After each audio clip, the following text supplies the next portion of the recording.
Good morning. Today we're going to talk about love bombing. And I find this topic very interesting because in my mind I'm like, who would fall for that? That's just weird when guys love bomb you. Because these guys are unhinged. And I'm like, what is wrong with these women? But I shouldn't be so judgmental because I have my own issues with men. I would always go for unavailable men. And so, and you guys might think, why would she want someone who's unavailable? Well, I don't anymore, but I have to see my pattern and snap out of it by asking myself that question. So I'm hoping that this video will help women or men who fall for being love bombs. Don't forget that men can be love bombed also by women with borderline. And women are love bombed by emotionally unhinged men. Now, these people can be very intelligent. We have to distinguish between mental intelligence and emotional intelligence. It took me until my 50s to realize that some people who are very intelligent and very successful, that doesn't mean that they're successful in their relationships or that they're emotionally stable. They're very different. You might see someone at work who's very smart, very successful, gets their projects done, intelligent, but in their personal relationships, they're a mess. The emotional part of our brain is separate from the intelligence. They are not linked. I have met very successful people who were emotionally unhinged, codependent, and or borderline, have all kinds of issues with the emotional part of their brain and their attachment system, which all comes from childhood. You've got to look at a person's childhood to see how stable they are. The very well-known case of love bombing, besides obviously Johnny Depp, who was love bombed by Amber Heard, would be this movie called Dirty John. We have a woman, I've seen her interviewed on Dr. Romani's channel as well, this beautiful, accomplished woman, successful businesswoman, who was married 4 times when she met this guy named Dirty John, and he love bombed her. And I also, years ago, knew someone who was love bombed, and in all these cases, I'm like, you guys are very intelligent, successful women. You all have a history of falling into relationships way too fast. And when these women are asked, why did you fall for this guy? They always say, the love he gave me felt so good. It felt so good to get all this attention, all these gifts, all these words of affirmation. It felt so good. Now that's where you guys have to wake up, because how can I put this? Men who are stable do not love bomb you. It's not love bombing. It's their neediness. It's their neediness that latches onto you and does all the stuff for you in the beginning, but it's a mask and it's a front. They cannot sustain it, and they always have issues. Usually they're broke, so they go into debt to buy you all this stuff, and they don't even know you. So if someone came up to me and started telling me, hey Sharzat, you're so beautiful, I want to take you out, I want to do this and I want to do that, I would be creeped out. To me, those guys are a red flag. That's why I've never been love bombed. You cannot love bomb me. If some guy tried to do that to me, like that Dirty John guy, or what happened to this woman that I know, I would be like, you're a little unstable, you don't even know me, like, what is wrong with you?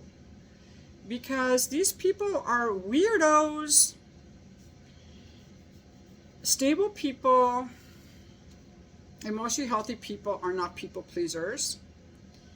They're not emotionally unavailable. That works for me. And they don't love bomb you. Emotionally healthy people get to know you over a period of time, and the amount of attention they give you is kind of commensurate with how well they know you and how much time has passed. I do not know what to say to these women who fall for the love bombing, other than it seems to me that they didn't have any father figure in their life at all. So any male attention feels good because they don't have a baseline of what's normal. They're, I don't know, like maybe you guys can help me figure it out, but the example of the woman that I know is that she met this guy online, and they were, I would say she was probably in her late 40s and he was in his early 40s, so they were in their 40s. They both had kids, so it wasn't like they were like 20 and dumb. They both had done some therapy before. One of them actually worked in the mental health field. And she met him online. His wife was pregnant, but they were just in the process of divorcing. So she starts hooking up with this guy that has a baby on the way, and he starts love bombing her. He starts buying her all these things. He starts buying her all these things, giving her all this attention, spending all this time with her. Meanwhile, he's got a new baby, and it turns out he was doing it all on credit cards because he had, like, his finances were a mess. And within a year, he had moved in with her, and then he had to move out because he had a mental health breakdown. He did a bunch of really bad things. She had to get a restraining order against him. And that's the other thing on the Dirty John one, too. She had to get a restraining order against him. I really recommend that women who fall for love bombing get to be around some normal men to integrate how normal men behaves. Normal men do not go overboard. They're not showering you with undue money or attention or affection. They are measured and consistent. That's what you want to look for in a guy. If you fall for love bombing, you probably need some therapy. But this is what you want to look for. If you fall for people who gush you with undue attention and you like it and you don't see it as a red flag, you're very susceptible to being catfished, love bombed by these unhinged people. Unhinged. A normal person, man or woman, gets to know you gradually over a period of time through consistent, reliable interaction. They don't just come in and they don't even know you. Like, why would some guy that you've only known for a month buy you a bunch of stuff for your business, or want to take you on a trip, or tell you that you're the love of his life when he first meets you, or that you understand him the way his wife never did, or no woman ever did? He doesn't even know you. So that's why it's fake. Somebody's response and how they treat me has to be based on how well they know me. That's the thing you want to look out for in the love bombing. I don't get the whole love bombing. In fact, on that lady I was telling you about, after she had first met him, he found my email address on LinkedIn because she had told him about my YouTube channel. And he emailed me. I'd never met him. We'd never been introduced. He emailed me to find out what he could get her as a Valentine's Day gift. Now, they had only been dating for less than a month. He wanted to get her something very extravagant. And to me, that was a red flag, and I told her it was a red flag. Because I call it triangulation. Like, why are you emailing me? We've never met. You're dating her. You shouldn't be emailing me. You're dating her. Why are you emailing me? And why do you need to ask me about a gift? If you should know, you should buy a gift based on your knowledge of her. You're questioning her. But he wanted some kind of in or something. I don't think I was very helpful to him. I think I told him that I didn't appreciate it, or that it was improper for him to be emailing me. I called it triangulation. And I told her about it. And she just laughed it off. Like, oh, he just loves me so much. She didn't see it as a red flag. The next time I saw her a few months later, she told me how she was so in love with him. He was so wonderful. He bought her all these things and given her all these compliments, and the sex was so great. And I said, but he doesn't even know you. Like, you don't even know him. Like, how do you feel so loved? Or like, how do you... I was curious how she could see all these sudden gifts and attention as something pleasant. To me, I would be like creeped out. She said, but it feels so good. And that's what the lady said who made the Dirty John video, who was in the Dirty John thing. I think her name was Debbie Newell. She said it felt so good. So, see, that's the thing that I don't understand how that could feel good. Because to me, that would be like creepy vibes. Like, you're unhinged, you better get away from me. Now, that doesn't mean I have trouble receiving, but again, love bombing. And I don't even, it's not love, it's neediness. It's neediness and it's clinginess, and it's a type of people pleasing, but it's not as innocent as the people pleaser who's just looking for attention. These guys can actually kind of really destroy your life because they're emotionally very unstable. The people pleaser is just filled with toxic shame. He can repulse you, but he's relatively harmless. But these guys who love bomb you, they can destroy your life. And in the case of my friend, he caused her a lot of trauma. And in the case of the Dirty John, a lot of trauma, because they end up being very controlling, because their love bombing is based on neediness, and they become very controlling. So that's what I mean. Like, a person who's emotionally balanced is going to get to know you gradually over a period of time.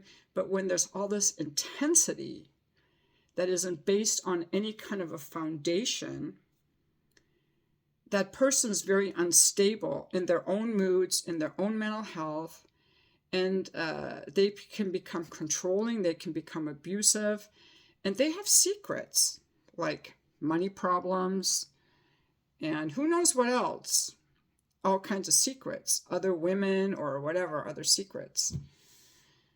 So I think that is like a super red flag. I cannot say anything in this video to help you with that, other than a normal person doesn't enjoy that feeling. An emotionally healthy person is not going to say, this feels like love. They're going to say, this is creeper vibes. This is a very needy, unhinged guy. Again, you know, like for me, with having like guys that were emotionally unavailable, that had to do with, you know, what I had grown up with, what seemed familiar, what I thought was possible. So, you know, I think for these women or men who fall for being love bombed, they had an absence of love in their life. So this feels like love because they never felt real love. I felt real love, but it was unavailable.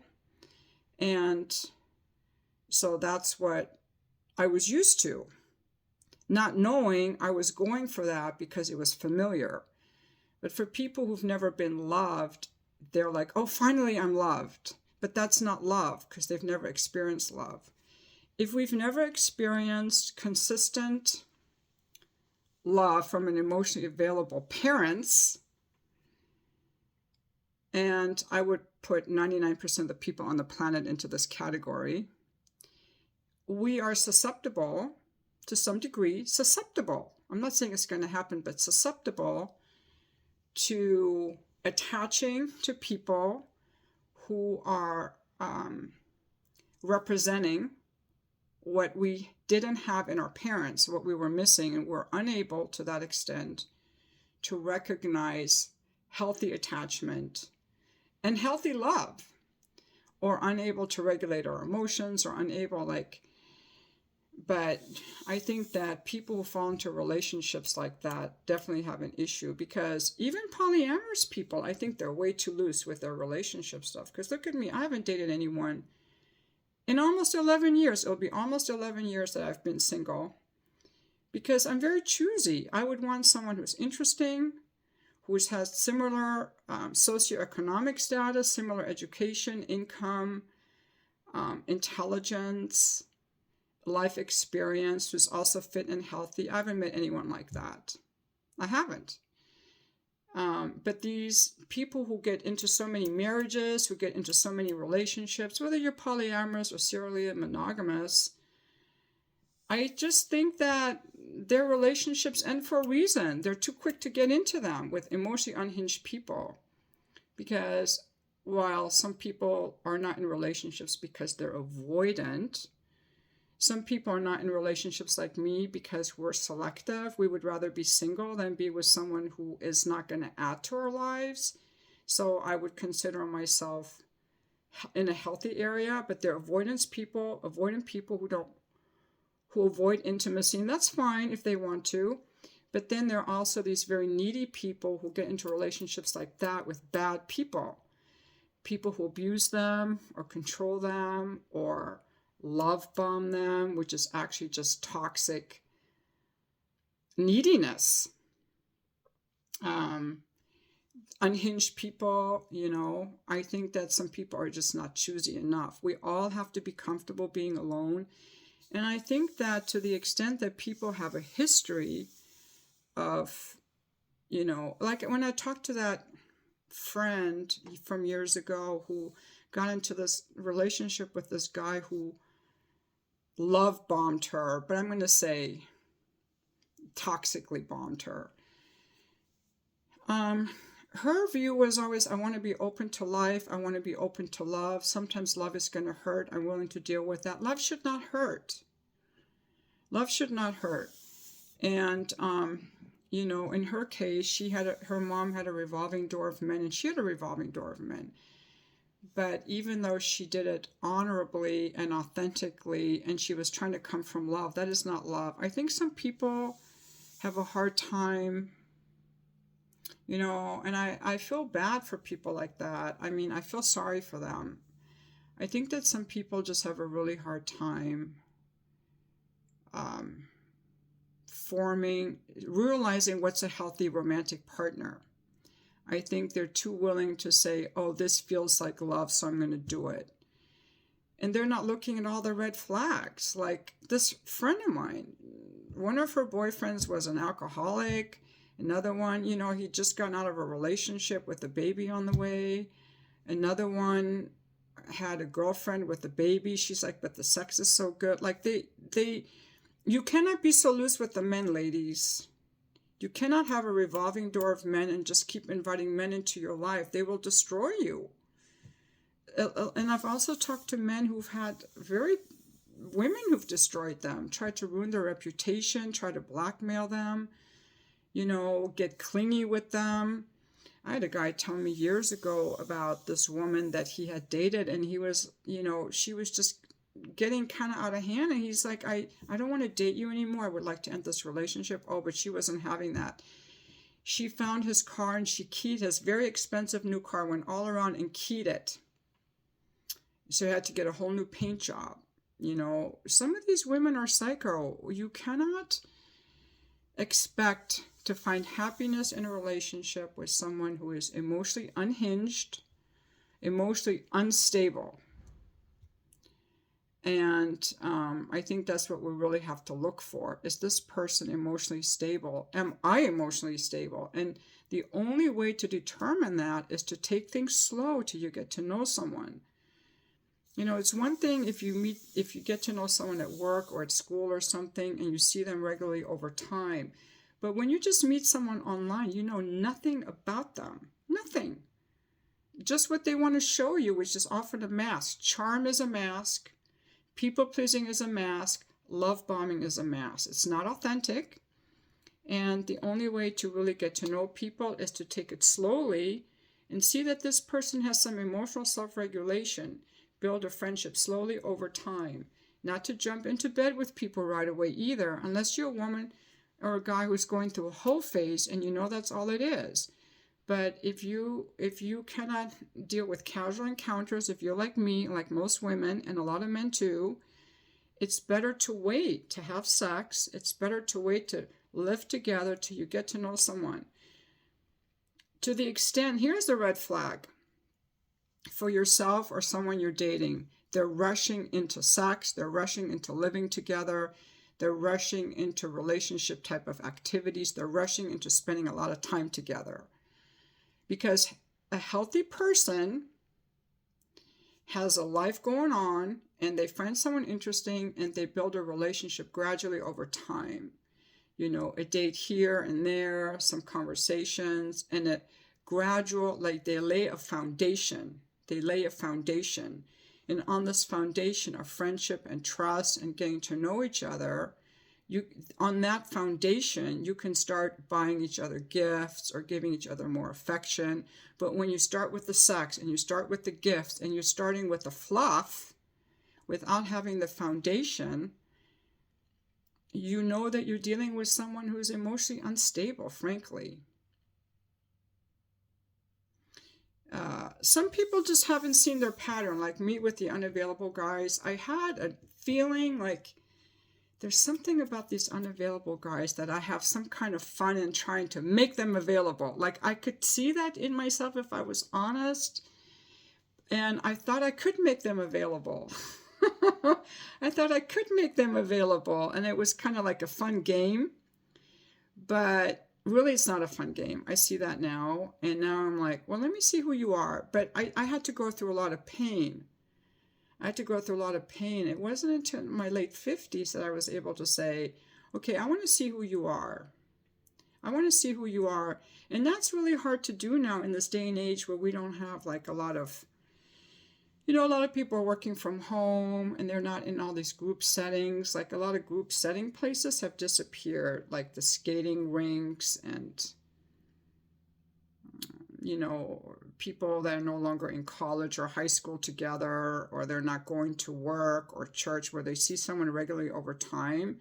You meet someone maybe at a party, or you meet someone online, which I'm not online, but a lot of people are. We don't know anything about these people. So it's kind of harder to get to know people, I think, sometimes, but we have to get to know people. We cannot just look at someone and go like, oh, this person's hot, or I feel something. That feel something comes from what's familiar from childhood. Doesn't mean that it's healthy just because you feel an attraction. Because a lot of times we're taught in the age of romance, oh, I'm attracted to this person. This must be one of the ones or the one. But attraction is often based on our unhealthy memories or emotional center in our brain from what is familiar from childhood. And so people don't see the red flags. See, the women that love bomb do not see these guys as red flags. I do. Guys who argue with me, I see them as red flags, but some women don't. I didn't see unavailable guys as red flags, but some of you would. So we all have a pattern that we're blind to. And that's why Carl Jung says, until the unconscious is made conscious, it will rule your life and you will call it fate. I couldn't figure out why all these guys were unavailable. But I think it's putting the cart before the horse. It's almost like, like I see this person. I'm like, oh, this person's so great. I got to get with this person. But the real way we have to do it is like, well, let me get to know this person, see what they're like. We got to have a little bit of space and a little bit of curiosity, a little bit of distrust, a little bit of, let me check this situation out. That's what we need. But I think in the age of romance, we're taught that this is a good thing. But when I see a guy now that I'm very attracted to off the bat, I now see that as a red flag. That's not a sign that this person is for me. That's a sign that, it's just somebody who looks hot, or someone who feels familiar energetically from some unavailable guy in my childhood. Like my dad. My dad was emotionally unavailable. He loved me. This is my thing. So my dad loved me and respected me and gave me healthy attention whenever he was around, which he wasn't around very much. I don't have any memories of missing him because he was kind of annoying at times, but he was emotionally unavailable, as many parents were in the 60s. I would say my mom was emotionally unavailable because she was busy with the housework and the kids, but my parents loved me. So I didn't experience any kind of abuse. So I don't like abusive guys, but I know what it feels like to be loved, yet they were emotionally unavailable. So I always played by myself a lot, so I'm very comfortable being alone. But I think that my pattern of liking these unavailable men came from, that's all I knew. And back when I was growing up, men who showed feelings were usually very weird. And I was taught that men who showed feelings were weird. They were shamed. They were called sissies. So I thought men who showed their feelings were sissies. So I didn't want a guy who showed his feelings. Okay, that's how I was raised. And so, you can also go back and see your pattern. Fortunately, my pattern was like not that harmful to me, but it caused me a lot of emotional pain. And these women who are love bombed and these men who are love bombed, they go through a lot of pain because it's not love. It's something fake from an unhinged person who will destroy your life, basically. So I think the only way out of it is to see that it's an unhealthy dynamic, an unhealthy pattern, to see the pattern and to start behaving in a new way. And for people who are emotionally needy and who get quickly sucked into relationships, they might need a lot of really good therapy. A video like this alone is not going to do it. We have to be comfortable with ourselves enough that we're not needy. We cannot be needy for someone, because that neediness is also unhinged. Yeah, but you can feel free to disagree. Drop your comments below. I'm getting ready to go on a run. And I hope you guys have a wonderful day today.